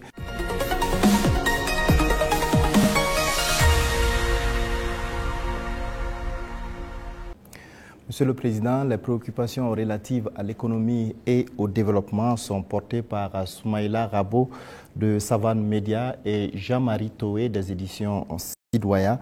Bonsoir, chers confrères. Vous disposez également de 20 minutes pour vous adresser au chef de l'État. Bonsoir, M. Sayon. Monsieur le Président, malgré la crise sécuritaire et la conjoncture internationale, l'économie burkinabé se porte bien. Avec 1,5 de progrès sur le taux de croissance économique en 2024. On sait que l'amélioration de la situation sécuritaire y est pour beaucoup, mais aussi l'agriculture et le secteur des services. Qu'est-ce qui est fait par le gouvernement dans l'immédiat pour permettre à l'économie nationale de continuer sur cette lancée? D'accord, merci. Je vois que ce sont des chiffres macroéconomiques. Et nous sommes au courant et on fait le point constamment avec le ministre des Finances. Il y a des efforts qui sont faits. C'est vrai qu'il y a des zones qui ont été sécurisées qui nous permettent de produire. Et donc la production agricole a beaucoup grimpé, ce qui permet une transformation au niveau des petites unités que nous avons, mais aussi de l'exportation pour les excédents de certains produits. Donc ça contribue beaucoup à la balance commerciale. Il y a aussi la question même de l'exploitation minière. Donc il y a un certain nombre de mines qui avaient arrêté l'exploitation, si vous vous souvenez, d'autres en 2020, d'autres en 2018 même, mais qui ont repris aussi. Et tout ça, ça contribue donc à cette croissance-là. Et nous poursuivons dans ce sens. Et actuellement, si vous voyez par exemple le secteur minier, la tendance du gouvernement, c'est d'exploiter notre or nous-mêmes. Donc il y a des mines qu'on vient de reprendre le contrôle, et on continuera à reprendre le contrôle petit à petit, ou à co-exploiter avec les sociétés qui sont déjà là. Parce que la règle, c'était quoi? Quelqu'un vient, il prend le permis, il l'exploite, 10% au gouvernement et le reste, c'est pour lui. Et d'ailleurs, 10%, on n'a pas de contrôle. Donc tout ça, actuellement, on est en train de reprendre le contrôle vraiment pour s'assurer qu'est-ce qu'il sort de notre sous-sol et prendre aussi une part importante. Donc tout ça contribue donc à la croissance économique, vu aussi les initiatives qu'on a lancées dans le domaine agricole. Beaucoup d'autres spéculations ont été donc financées et ça permet en tout cas une bonne croissance. Mais pour moi, le plus important, c'est quand souvent le ministre des Finances apporte les chiffres. Il dit, bon, c'est très bien, mais j'envoie quelqu'un, va au marché, tu vois, ce qu'on appelle Anampa Moré. Ça coûte combien une boîte de maïs, ça coûte combien une boîte de mil. Et va aussi dans tel, je prends les informations. Si le coût a baissé, on sait qu'il y a un impact sur la population. C'est ça qui est le plus important. Donc ce travail, on le fait constamment et les services de renseignement même sont mis à contribution pour qu'on ne dise pas un chiffre macroéconomique qui a une croissance de 1,5, mais qu'il n'y ait pas d'impact au niveau donc, des couches vulnérables surtout. Donc on continuera cette progression s'il plaît à Dieu. Monsieur le Président, si la volonté c'est de soulager davantage le panier de la ménagère et améliorer le pouvoir d'achat du consommateur, peut-être faut regarder du côté de la SONABI, la Société nationale burkinabé d'hydrocarbures, que vous avez trouvé déficitaire en fin 2022 et qui est aujourd'hui pratiquement surliquide, parce que c'est la championne des sociétés d'État. C'est la moitié des bénéfices de 2024 réalisés par les sociétés d'État. Est-ce qu'il ne faut pas maintenant diminuer le prix du carburant? D'accord, merci. Je pense que c'est une question que les gens peuvent se poser. C'est très bien, on a fait des progrès, mais quand est-ce qu'on a équilibré et qu'on a commencé à avoir des bénéfices? Qu'est-ce qu'on a fait? Ça, c'est très important à comprendre. Et l'autre chose, c'est que est-ce que ces bénéfices ne participent pas à quelque chose d'autre au profit donc, des populations? Je prends un exemple. On est en train de créer des brigades de construction des routes au niveau de chaque région. Vous voyez notre réseau routier, déjà ce qui est existant est dégradé, même la RN1, si vous quittez ici jusqu'à surtout la zone de Kokologo et tout ça, c'est carrément dégradé. Ça veut dire qu'on a un besoin important d'investissement donc, dans le secteur des infrastructures routières. Et la SONABI doit participer beaucoup.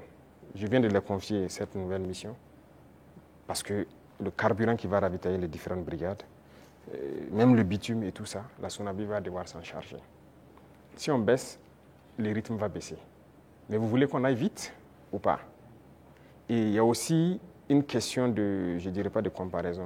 Vous voyez, le carburant se retrouve moins cher au Burkina que certains pays côtiers. Nous, on part chercher le carburant là-bas, on fait le transport jusqu'au Burkina, mais c'est moins cher par rapport à ces pays. Vous pouvez expliquer ça? Si on doit monter à leur niveau, on fera beaucoup de marge. Et là même, je peux vous dire qu'on pourra bitumer beaucoup plus de routes qu'on le pense. Mais on garde toujours comme ça parce qu'on veut aller vite. Aujourd'hui, vraiment, il faut remercier le peuple et les amis du Burkina Faso. Beaucoup de gens contribuent, par exemple, la façon Mebo pour embellir les villes, pour faire les routes et tout ça. Mais à un moment donné, le gouvernement aussi, d'abord, a commencé par financer, mais on va devoir financer pour que le rythme continue. Donc c'est une symbiose entre nous et le peuple. Et je pense que s'ils comprennent l'effort qu'on fait, là où leur argent part, les gens doivent comprendre que bon, on peut rester sur cette ligne. Quand on atteindra un objectif donné, on va pouvoir baisser, ça c'est logique. Personne ne va être riche et vouloir que ses enfants vivent dans la misère, si je peux dire ainsi. Donc les richesses seront partagées, mais nous avons du retard et on doit rattraper le retard. Tout de suite, par exemple, je vous disais qu'on ne peut pas continuer à payer l'équipement militaire, il faut qu'on produise. Et pour produire, vous avez besoin de construire des usines. Vous n'irez pas quelque part demander un prêt pour construire une usine de ce genre. Quoi. Non, personne ne va vous donner ça. Même les équipements qui constituent même l'usine, personne même ne veut vous vendre. Donc ça, c'est à l'interne. Il y a beaucoup de choses qu'on fait. On ne vous donnera pas de prêt pour ça. Et regardez tous ces équipements de façon merveilleuse, quoi. C'est combien de milliards? Ce n'est pas le prêt de quelqu'un, c'est l'argent du contribuable. Donc ce sont des choses, nous-mêmes on a souhaité pour aller vite. Vous croyez que si j'avais un prêt de 200 milliards en 2023, moi j'équipais tout le Burkina Faso en 2023? Mais personne ne veut vous donner des prêts sur ce volet-là. Donc finalement, c'est l'argent du peuple qui équipe le peuple. Donc il y a beaucoup de domaines, on le fait nous-mêmes. Et donc ça a besoin d'un minimum de sacrifice. Quand on va atteindre le niveau, ne soyez pas surpris. Dès qu'on sentira que voilà, on peut le faire, on va le faire. Alors, Excellence, dans le secteur des infrastructures, avec l'ONBA, Faso Mebo, tout comme dans les industries avec Faso Kosam, les usines de tomates, la SM Sosiko, les mines, l'État est de plus en plus présent. Est-ce que l'État n'est pas en train de se substituer au privé? Ah, ça c'est une très bonne question. Alors, il faut faire un choix. Ça, c'est une chose. Et l'autre chose, il ne faut pas voir ça comme ça. Le privé a toujours des domaines d'activité. Mais il faut avoir cette capacité de s'adapter. Il y a des choses qui doivent revenir à l'État. Mais c'était donné au privé. Pourquoi? Bon, nous, on n'a pas d'élection à financer, on n'a pas de compte à ouvrir ailleurs pour sécuriser quoi que ce soit. Ça ne nous intéresse pas tout ça. Donc ça fait que nos rapports avec le privé sont de plus en plus sains. Chacun fait ce qu'il doit faire, paye ses impôts qu'il doit payer. Et nous les disons chaque fois de s'adapter. Quand on prend le secteur minier, moi j'ai rassemblé les opérateurs, je les ai dit, investissez dans les mines. Beaucoup n'ont pas compris. Il y a un en tout cas qui a commencé à investir. Et je pense que dernièrement, je l'ai reçu, on a dit que moi je l'ai ouvert les yeux, qu'il ne savait pas qu'il y avait l'argent là-bas. Pour lui, c'est l'import-export. Il dit l'import-export, vous ne faites que sortir nos devises. Et le peuple ne travaille pas. Ça, c'est un exemple. Donc, il est en train de se muter un peu. Moi, le ministre de l'Agriculture, vous vous souvenez, il a fait des sessions à Bobo, il a rassemblé les opérateurs économiques quand on voulait lancer les Bagré-Pôles et tout ça, la relance de l'activité, l'offensive. Mais je peux vous dire aujourd'hui, personne n'a investi. J'ai dit d'accord, j'ai fait faire le point de bilan de l'offensive, puisque nous sommes en 2025, au ministre, et la part que le privé devait prendre pour investir dans nos pôles de croissance, je lui ai demandé quels sont les privés qui ont pu investir dans la terre et tout ça. Il dit personne. C'est ceux qui étaient déjà dedans, les producteurs de semences, ces trucs qu'on a d'ailleurs encouragé, les coopératives, c'est eux qui ont continué. Mais les grands opérateurs, je lui ai dit, oui, il ne faut personne. Il dit d'accord, très bien. Ne soyez pas surpris que demain je dise personne ne prendra de l'argent pour amener à l'extérieur pour payer du riz venir. Vous investissez pour cultiver le riz. Il faut savoir muter. Il faut savoir s'adapter à l'idéologie de ceux qui dirigent. Donc le secteur privé aura toujours quelque chose à faire. Mais il faut s'adapter au contexte. Parce que si on laisse tout aux mains du privé, il n'y aura pas de pays. C'est ce qui était déjà là. Quand on prend le CCVA, lequel d'entre vous n'a pas de véhicule qu'on contrôle? Vous osez prendre votre véhicule rouler sans visite contrôle technique? La police va vous arrêter. La police, c'est qui? C'est le peuple qui paye, c'est ceux qui sont mandatés pour faire cette police par le peuple. Si la police doit contrôler des véhicules pour vous obliger à prendre la visite technique, et cette structure appartient à un privé, a été privatisée. De l'argent, je dirais gratuit, privatisé. Vous trouvez ça normal? La Socico, c'était privatisé. Beaucoup de sociétés sont privatisées. Mais ça peut faire rentrer de l'argent pour l'État et que l'État doit travailler pour tout le monde. Si vous privatisez tout, on fait quoi? L'État gagne l'argent où? On ne veut pas construire notre pays? On veut rester comme ça, dans ce qu'on connaît là? Nous, on veut construire. On veut produire, on veut que tout le monde vive bien et en paix. On veut voir nos enfants dans d'autres types d'écoles. On veut que notre pays se développe. Et pour ça, l'État doit être responsable et prendre ses responsabilités dans certains domaines. Même le secteur des mines, on est en train de racheter. Il y a les deux premiers mines qu'on a décidé de racheter, ce n'est pas qu'on a retiré, on a racheté. Et vous avez suivi, c'est près de 100 milliards. Mais c'est l'État qui a payé pour racheter ces mines. Et c'est nous exploitons maintenant. Et on fera comme ça. Même les parts que je dis qu'on va prendre, on va racheter des parts. Il faut que l'État soit fort. Si l'État n'est pas fort, vous n'avez pas de pays. Ça, il ne faut pas se leurrer. Le capitalisme ne peut qu'être sauvage. Si vous laissez le capitalisme se développer à un certain niveau, finalement, vous allez vous perdre. Vous, si vous faites une industrie tout de suite pour fabriquer je ne sais pas quoi, vous voulez faire du profit. Au début, vous pouvez mettre une usine qui emploie peut-être 500 personnes. Et au fur et à mesure, vous robotisez. Finalement, votre usine, vous n'avez que 10 personnes. Devant un ordinateur qui travaille.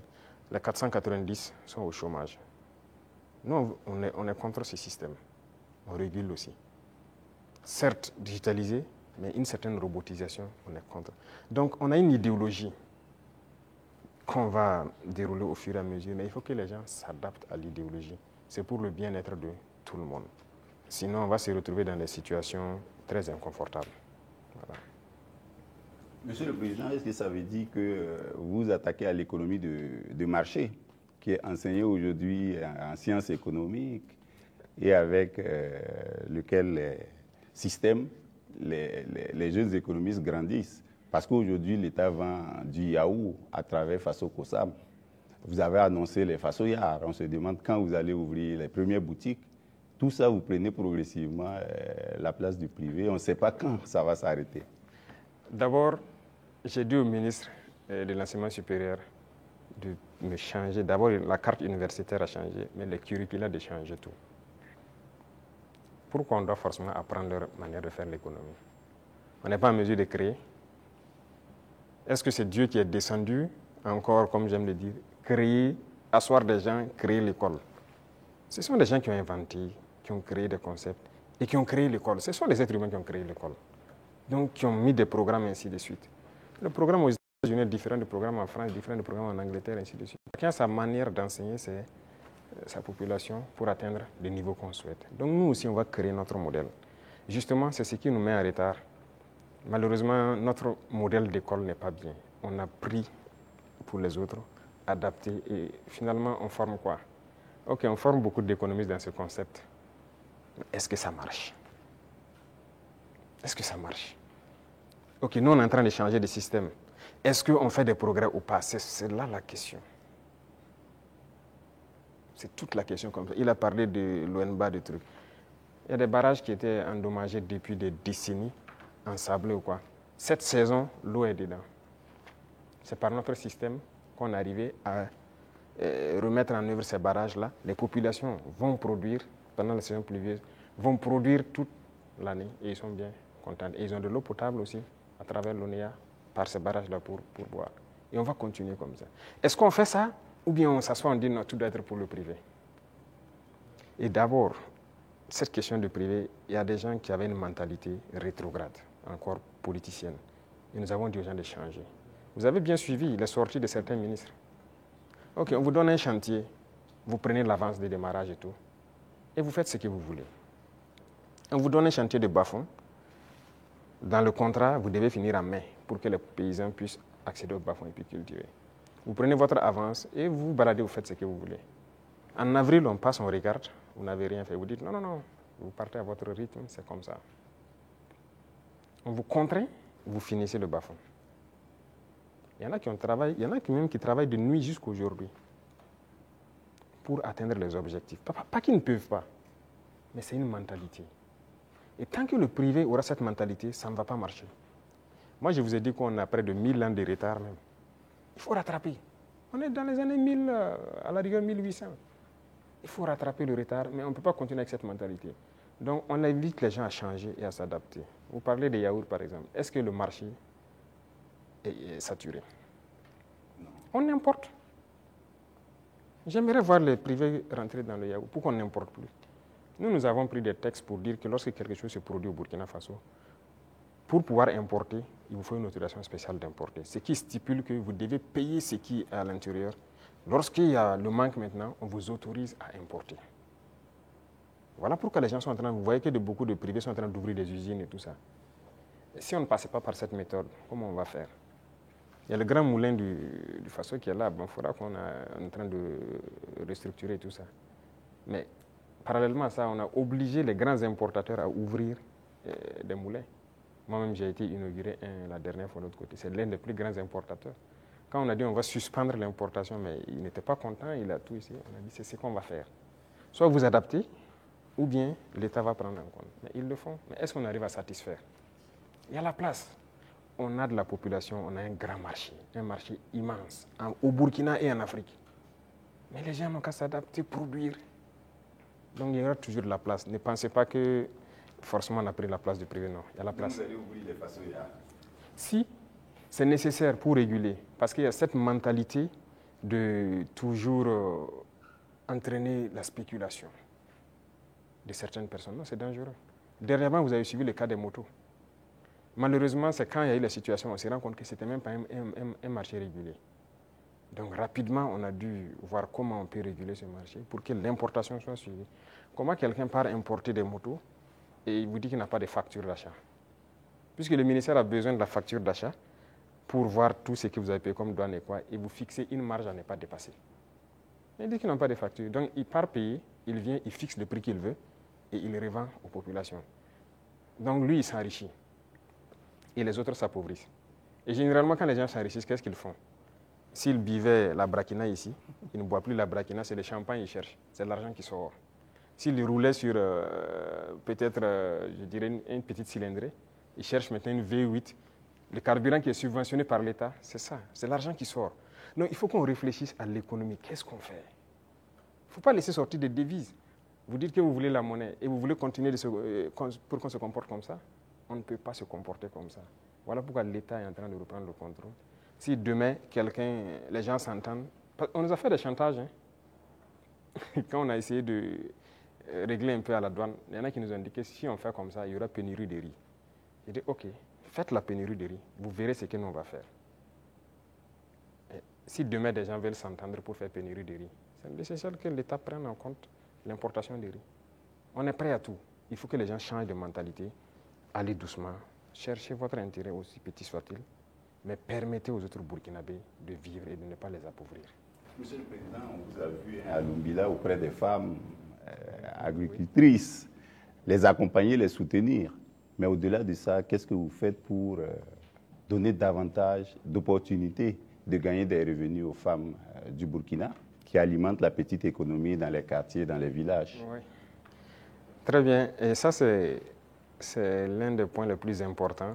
Et j'ai dit même au ministère de l'Action humanitaire qui s'occupe des questions des femmes de recentrer l'action, au lieu qu'on soit dans l'assistanat, de recentrer l'action sur la création d'emplois et des petites entreprises. Les femmes ont des qualités. Regardez la transformation à petite échelle de nos produits de consommation. Les femmes peuvent le faire très bien. Elles sont beaucoup plus patientes que les hommes. Hein, et elles savent bien faire certaines choses que les hommes.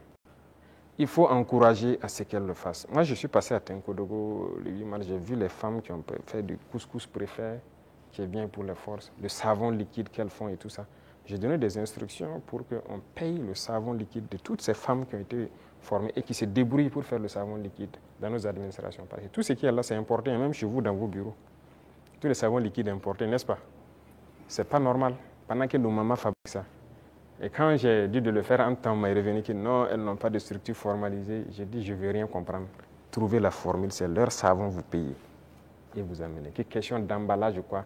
Même si moi, vous m'amenez dans mon bureau avec les bidons recyclés des eaux de boisson, là, je vais utiliser. Ce n'est pas grave. En attendant qu'on ait ce qu'on... Pour qu'on veut le luxe, acceptons nos réalités, transformons ce dont on a besoin et consommons ça. Et on va évoluer au fur et à mesure. Une dame qui peut se transformer du savon à petite échelle, si on l'accompagne en lui donnant des marchés trucs, demain, elle peut avoir une grande entreprise qui produit et qui exporte. Voilà la mentalité qu'il faut qu'on développe. Et donc, j'ai dit au ministère là, de ne plus être là dans, vous voyez, l'action humanitaire, l'assistanat, non. Il faut recenser les problèmes des femmes. On a beaucoup de produits qu'on est en train de faire aujourd'hui. On peut transformer, même à petite échelle, et trouver une formule de rassembler. J'ai discuté avec des femmes à Bobo. J'ai dit, par exemple, les produits oléagineux, les femmes peuvent produire l'huile brute par coopérative et trouver des gens qui ont un certain niveau, qui mettent une raffinerie en place. Et leur rôle, c'est de payer les huiles brutes et de raffiner pour donner de l'huile parfaite sur le marché. Il faut qu'on aille vers ça. Mais si on s'assoit, bon, je n'ai pas la capacité de faire l'huile et puis la raffinerie coûte cher, tout le monde n'est pas obligé de faire la raffinerie. Mais on peut organiser pour que... Voilà. Donc dans plusieurs domaines, c'est ce qu'on est en train de vouloir développer et permettre aux femmes vraiment de mettre en œuvre tout ce qu'elles savent faire. Donc c'est une politique qui est enclenchée et je crois que vous allez voir les résultats. Soumaïla Arabo, Jean-Marie Toé, ce serait donc la dernière question. Merci à vous donc pour vos différentes préoccupations adressées au chef de l'État.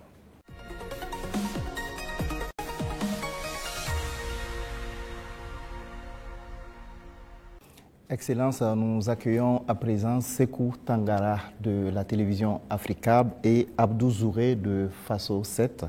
Ils vont échanger avec vous sur des sujets en lien avec la diplomatie et l'AES. Bonsoir, chers confrères. Alors, vous disposez pour ce volet de 15 minutes. Merci, Sagnon. Monsieur le Président, l'Alliance des États du Sahel a 2 ans. Comment est-ce qu'elle se porte aujourd'hui? Quel est son état de santé? Merci. Je dirais que l'évaluation de l'état de santé, c'est à travers la population qu'on peut le sentir. Et à travers la population, je pense qu'elle se porte bien. Parce que l'AES n'appartient pas aux dirigeants, l'AES appartient au peuple. et les peuples ont adhéré. Ça fait que c'est exceptionnel ce qui se passe. L'AES a pu unir, rapprocher les peuples et c'est ça le plus important. Donc on rend grâce à Dieu. C'est un enfant de 2 ans. On a l'impression que la tête est là, les pieds aussi.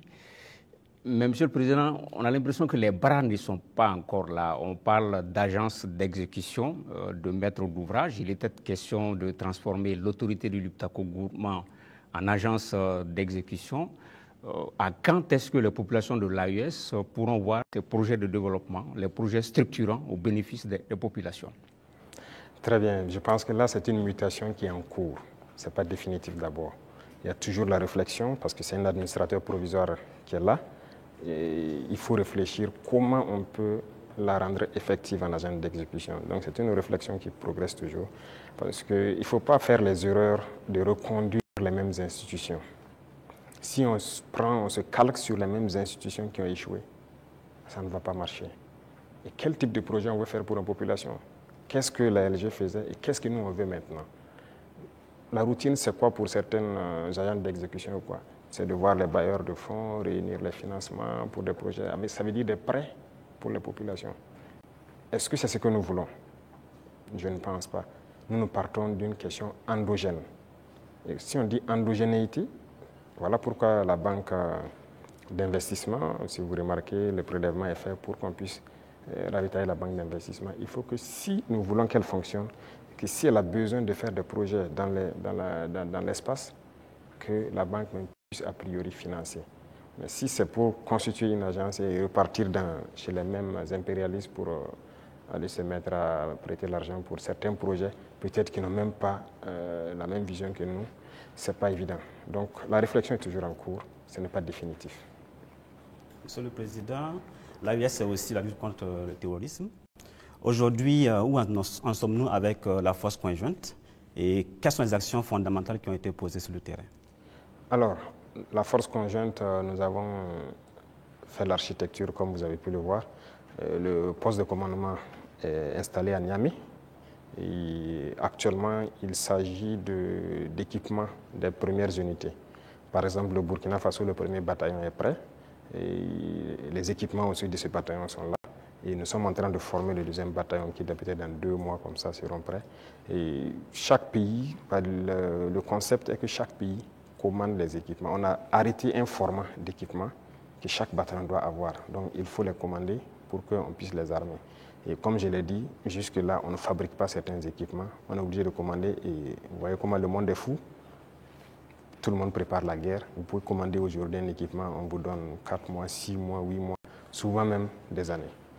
Donc on est obligé de faire avec. Et qui de force conjointe, ça demande une communication importante. Et donc vous comprenez toute la logistique en termes de transmission qu'il y a derrière. Il faut que ce soit parfait.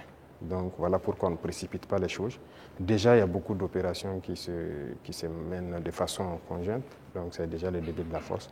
Peu importe la situation qui se passe entre nous, le Niger ou du côté du Mali, nos forces arrivent à déjà coordonner pour travailler. C'est ça le plus important.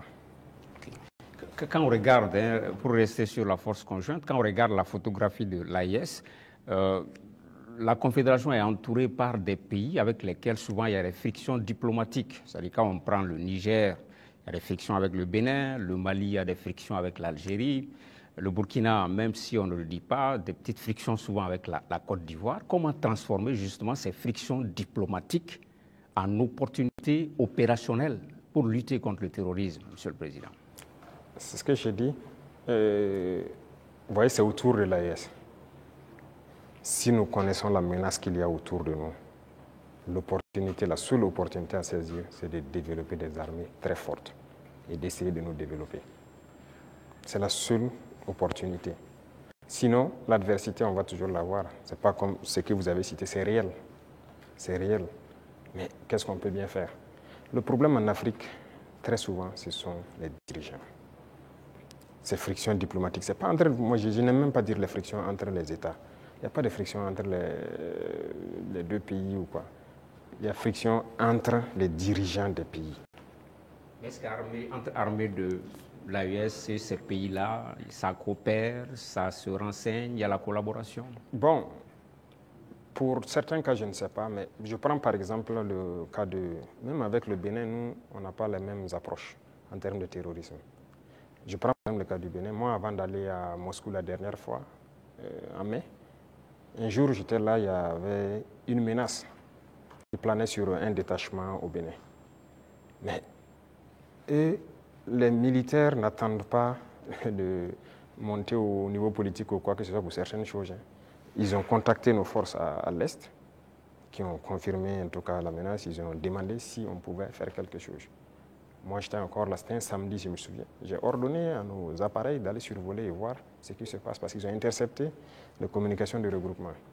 Effectivement, les drones sont arrivés à la frontière, ils ont vu que les terroristes se regroupaient pas loin de leur base. On a frappé et on a avorté l'attaque. Ce n'est pas une fois, ce n'est pas deux fois. Vous voyez, les forces coopèrent. C'est ça l'esprit militaire. Un bon militaire, la menace d'abord, il y a une menace commune. Mais maintenant, c'est souvent au niveau, comme je l'ai dit, au niveau des dirigeants, beaucoup n'ont pas compris. Ils sont là dans des guerres inutiles. Mais le plus important, la menace est commune. Si quelqu'un croit qu'il peut se soustraire de la menace, il se trompe. Donc on coopère. Les militaires coopèrent. Vous avez dû voir, par exemple, nous et les dirigeants ivoiriens, il ne faut pas se mentir, ça ne va pas. Mais vous avez dû voir nos militaires, très souvent même, qui se retrouvent, qui s'assoient ensemble à la frontière, qui causent. Voilà, ça fait partie. C'est l'occasion de parler des 6 éléments du DARA. Où est-ce qu'on en est? On a entendu les autorités lors d'une conférence de presse, ils en ont parlé. Au niveau du Burkina Faso, comment est-ce que ça se passe? Qu'est-ce qu'ils ont dit? Ils ont franchi la frontière, ils ont été interpellés. Ils sont là. D'accord. Chaque fois que quelqu'un franchit la frontière, il rentre, mène des actions. Que si ce sont des civils, généralement, c'est qui rentrent, qui posent des questions, qui font des enquêtes. Ça, c'est de l'espionnage, en fait. Donc, c'est logique qu'on les arrête et qu'on les entende. C'est comme avant ça, il y avait des gendarmes qui avaient franchi en armes. C'est arrivé 2 fois, il y avait 6 et 2 entre-temps. On les avait arrêtés, on les avait amenés jusqu'à Ouagadougou avec les armes, on les a auditionnés. Mais un jour, le ministre de la Défense m'a dit que son homologue l'a appelé et plaidé si on peut les libérer. J'ai vu les services de renseignement et j'ai dit, bon, écoutez, s'ils ne sont pas rentrés avec une mauvaise intention et tout, fraternité d'armes et tout ça, il faut les libérer. Le même jour, ils ont été libérés. Et nous aussi, nous espérions que les Ivoiriens, il y a des civils burkinabés en prison, qu'ils les libèrent. Malheureusement, c'est 2 ou 3 jours après, on apprend le décès de notre frère en prison. Et les autres qui sont en prison sont toujours en prison. Et même ce sont des civils, des commerçants. Écoutez, ça, c'est pas de la bonne collaboration. Donc, pour les 6 éléments, on attend. On n'a rien reçu d'abord comme approche ou quoi que ce soit. Pourtant, le porte-parole du gouvernement ivoirien a indiqué qu'ils espèrent, qu'ils privilégiaient la voie du dialogue avec le Burkina Faso. Il a dit en conférence de presse le mercredi passé. On les attend. Nous aussi, on avait privilégié la voie du dialogue. On espérait aussi qu'ils libèrent nos civils innocents et qu'ils viennent. Mais un est mort dans leur prison qui n'est même pas une prison conventionnelle. Donc, écoutez, chacun assume ses actes. Et nous, on n'a pas l'art de mentir. Ce qui est réel, on le dit. On n'a pas de personne à nous approcher d'abord. Donc la situation est telle qu'elle. Voilà. Les relations entre l'AES et la CEDEAO sont claires, elles sont limpides, c'est la rupture. On se pose des questions par rapport à l'UEMOA.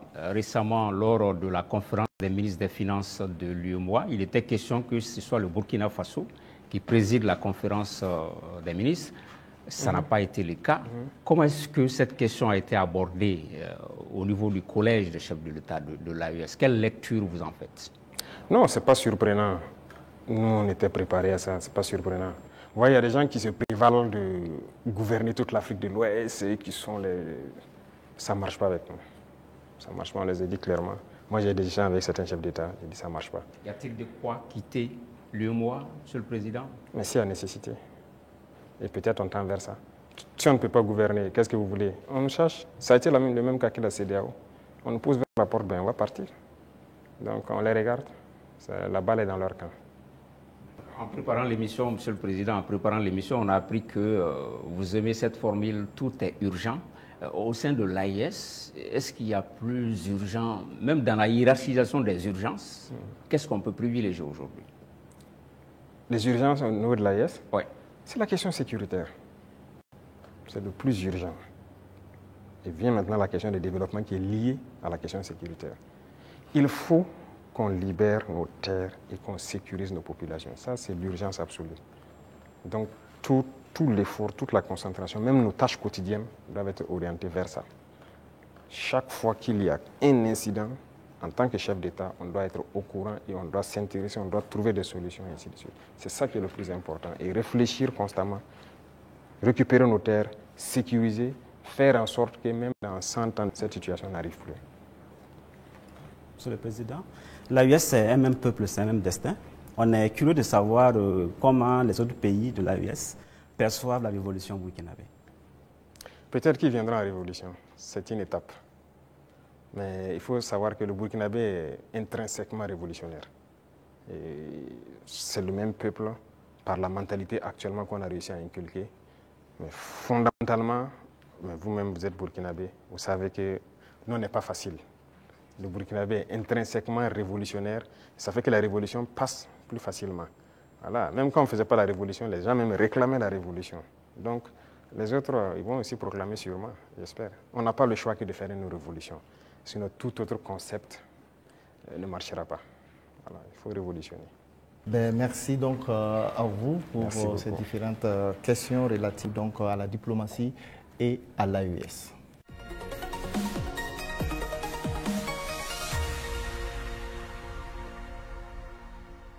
Monsieur le Président, nous nous acheminons vers la fin donc, de cet entretien. La 5e et dernière rubrique concerne la géopolitique régionale et internationale. Les questions irrelatives donc, sont portées par Dieudonné Zungrana de Aujourd'hui au Faso et Jules Domsé donc, de Vox Africa. Vous avez pour cette rubrique 15 minutes également. Alors, Excellence, si vous permettez, on va rester toujours en Côte d'Ivoire. Les relations avec ce pays sont exécrables. Et avec le langage direct et franc du soldat et du révolutionnaire que vous êtes, vous avez eu à dire que les raisons de cette colère, vous n'êtes pas contre le peuple ivoirien, mais contre les dirigeants qui donnent le gîte et le couvert aux déstabilisateurs du Burkina Faso. Alors, à quand et dans quelles conditions peut-on avoir un dégel,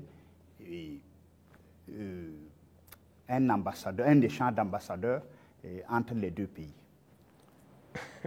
Ça dépend d'eux. De toute façon, ce n'est pas nous qui avons commencé cette situation.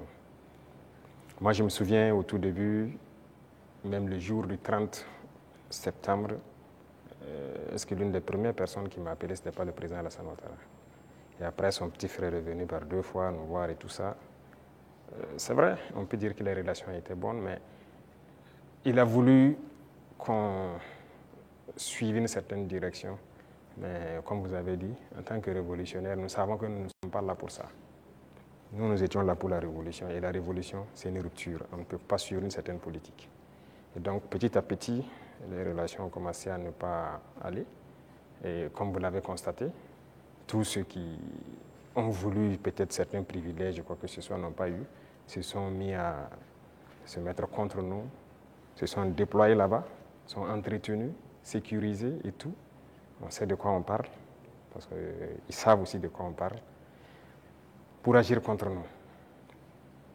Il n'y a pas quelqu'un qui a quitté la Côte d'Ivoire et qui était venu ici en son temps. Nous avons observé ça pendant près de 2 ans. On les a parlé plusieurs fois. Ils nous ont dit non, il faut qu'on passe par les règles de l'art, il faut que la justice émette des mandats et tout ça. On a fait tout. Ils ne répondent pas.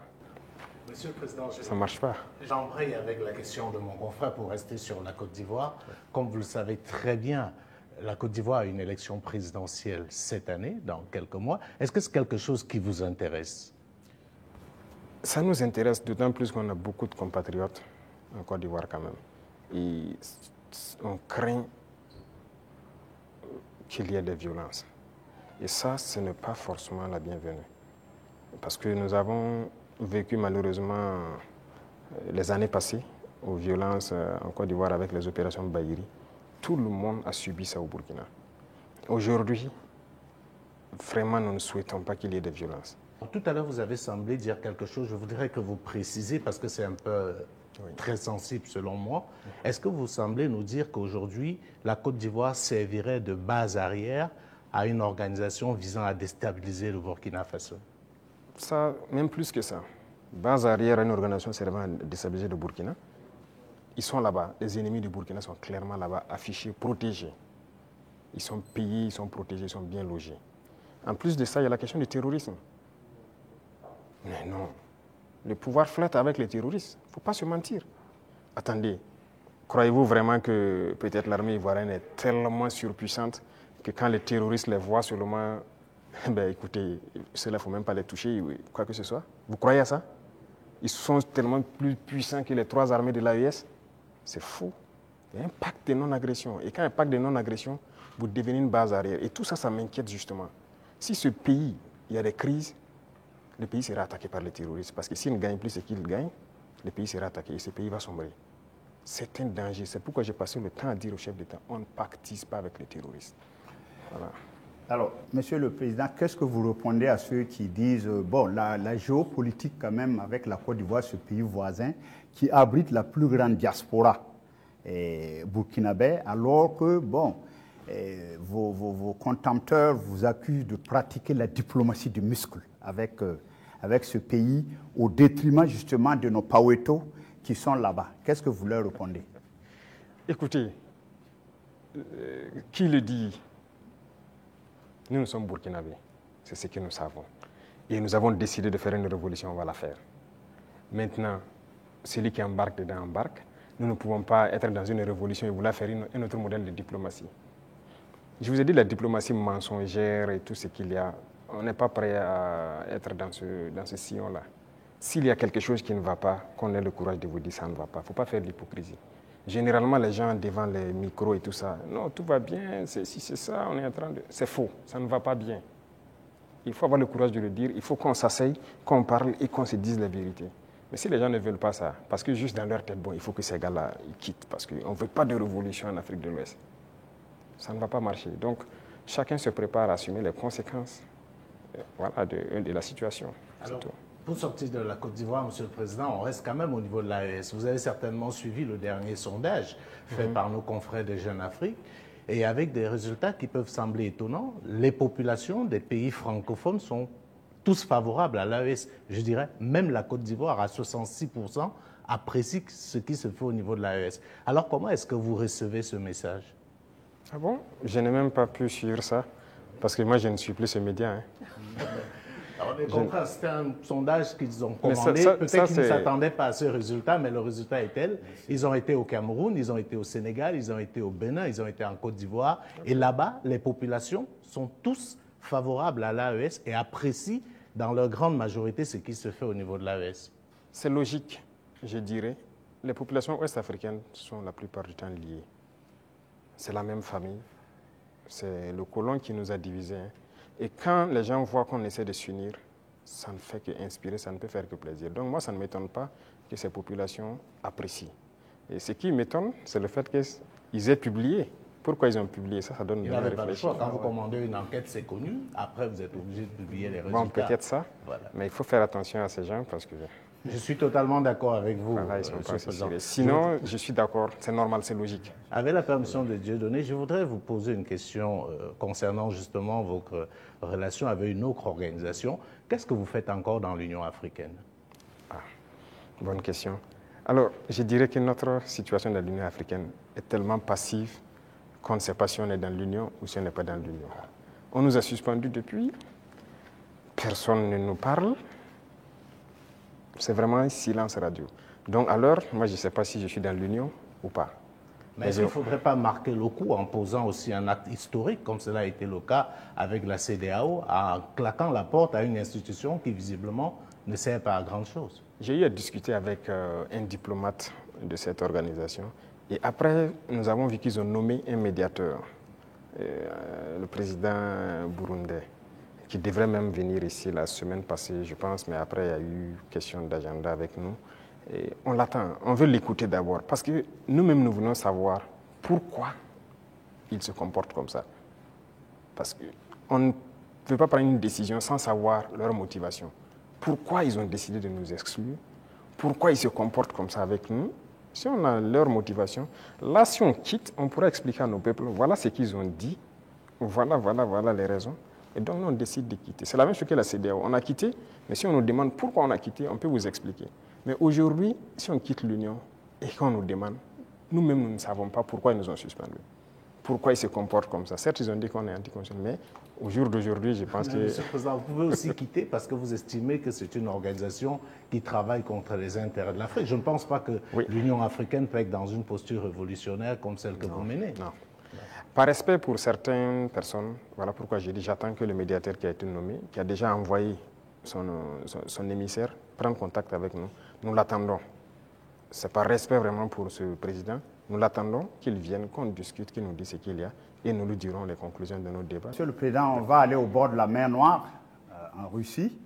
Alors, la science a l'art de ces instruments. Vous avez fait des études scientifiques.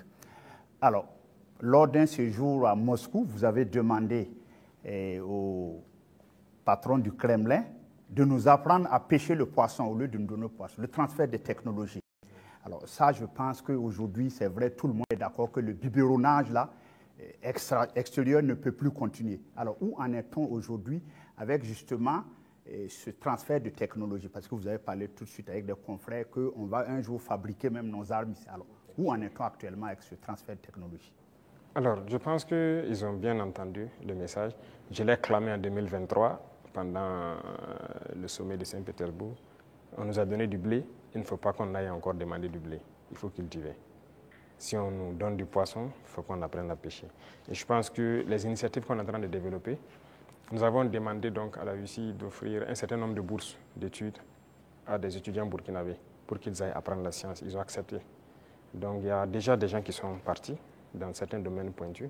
Si vous regardez la création de l'agence atomique, on a déjà des étudiants qu'on a envoyés depuis l'année dernière qui sont en formation sur le domaine atomique, qui est une technologie poussée. Et on va continuer d'en envoyer chaque année. Donc il y a plusieurs autres domaines où nous avons demandé des formations. Ce n'est pas la Russie seulement. Même à la Chine, on a demandé des formations particulières et envoyé des étudiants. En Iran aussi, pareil, on est en train de taper en tout cas tous ceux qui ont pu développer des technologies pour envoyer des étudiants formés. Alors géopolitiquement, bon, le capitaine président Ibrahim Traoré aujourd'hui a mis le Burkina sur orbite, comme à l'époque un Sanka. Qu'est-ce que ça vous fait aujourd'hui? Bon, un pays comme le Burkina, bon, certains disent un petit capitaine. Qu'est-ce que ça vous fait géopolitiquement aujourd'hui d'être au pinacle? Écoutez, est-ce que vous avez toujours la tête sur les épaules? Un forcément la tête sur les épaules, c'est une charge. De voir, c'est une mission globale qui nous a été confiée. De voir que tout le monde entier s'intéresse au Burkina, je ne dirais pas une pression, mais c'est une charge. Et c'est une responsabilité. Et on doit de l'assumer avec toute la concentration nécessaire. On n'a pas le droit de faillir. Qu'on le veuille ou pas, nous allons aller dans le sens des peuples. Parce que c'est eux qui ont fait valoir cela. Donc, on l'a vu, le Burkina est vraiment en orbite, comme vous le dites. Et nous travaillons à maintenir le Burkina dans cette posture, à être le pays des hommes intègres, à être le pays modèle, à être le pays qui va quitter cette situation de sous-développement, être dans quelques années un pays très développé, faire un miracle, parce que c'est ce à quoi les gens aspirent. Et aussi pouvoir donner notre part de voix et de tout ce qu'il y a, voilà, pour le bonheur du monde, si je peux dire. Depuis que vous êtes chef d'État, vous voyagez très peu. Oui. Le seul pays en Afrique où vous êtes allé, c'est probablement la Russie, si je ne m'abuse. Et on a vu vos homologues africains aux États-Unis, avec une sorte de photo de classe, avec le président Trump. Et je vous donne un commentaire d'un ami à moi qui me disait « Le capitaine Traoré n'aurait jamais accepté ça ». Est-ce que c'est vrai? Écoutez, moi je voyage peu, comme vous l'avez dit. Et je suis parti en Russie 2 fois, mais pour des objectifs bien précis. Il se peut que j'aille vers d'autres partenaires pour des objectifs bien précis. À part ça, je ne compte pas aller faire le tour du monde comme les autres le font. Parce que pour moi, il faut rester concentré, travailler pour son pays. Le président Trump lui-même, il a dit « America first ». C'est l'Amérique d'abord, il travaille pour les intérêts des Américains. Et donc moi, je travaille pour les intérêts des Burkinabés. Si je n'ai pas d'intérêt là-bas, qu'est-ce que je vais aller faire? Alors, l'un des grands sujets géopolitiques actuels, c'est bien sûr le conflit israélo-palestinien. On voit des États prendre de plus en plus position. On a vu des États occidentaux, européens, pour ne pas les nommer, dire qu'ils vont reconnaître, et c'est un signe fort, l'État palestinien. Mais comme d'habitude, l'Afrique est quasiment silencieuse. Elle est dans la position attentiste. Est-ce que vous, du Burkina, vous pouvez donner une position qui permet de comprendre un peu ce que pense l'Afrique par rapport à ce qu'on est en train de vivre aujourd'hui dans la bande de Gaza? Je ne peux pas vous donner une position qui permet de voir ce que pense l'Afrique. Certains Africains ou certains dirigeants africains. Parce que beaucoup de dirigeants africains ont une autre manière de voir les choses. C'est le malheur de l'Afrique, si je peux le dire, on n'est pas unis. On ne voit pas de la même manière. Certains ont peur, certains ont les mains liées, certains sont là pour les intérêts d'autres personnes. Écoutez, l'Occident a amené des gens qui ont grandi chez eux, tout faire chez eux, venir les mettre chefs d'État en Afrique. Donc c'est eux qui contrôlent tout ça. Et donc l'Afrique ne peut pas avoir une opinion. Mais je sais qu'au fond de tout un chacun, personne n'aimerait voir ce qui se passe là-bas, se passer chez lui. Mais malheureusement, sur le continent africain, il y a une situation pareille. Au Congo, qu'est-ce qu'on fait même pour le Congo? En République démocratique du Congo. Ça fait combien de millions de morts? Depuis combien de temps? Nous-mêmes, nous sommes en guerre. Est-ce que vous avez vu des pays africains même porter la voix pour le Burkina depuis les 10 années passées? C'est rare. C'est rare. Donc, l'Africain a ce problème-là. Pendant que quand vous voyez en Europe, ils ont un problème. Tout le monde est uni, les gens arrivent à rapidement trouver des solutions. Les États-Unis, c'est pareil.